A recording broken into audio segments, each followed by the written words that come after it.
4 funny facts you need to know about English. Number 1. The most common letter used in English is the letter E. According to a study of the Oxford Dictionary, the letter E has the most used and the letter Q has the least used in English. Number 2. This word is the longest word in English. It is a medical term used to describe lung disease caused by breathing dirt, sand, or ash.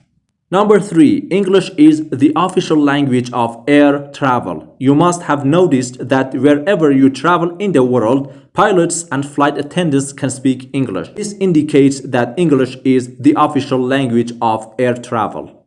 Number 4. There are currently about 1 million words in English, but do not be afraid because an English-speaking person knows only about 20 to 30,000 words on average. So learners do not have to memorize all these 1 million English words. This is English Tuber in 1 minute.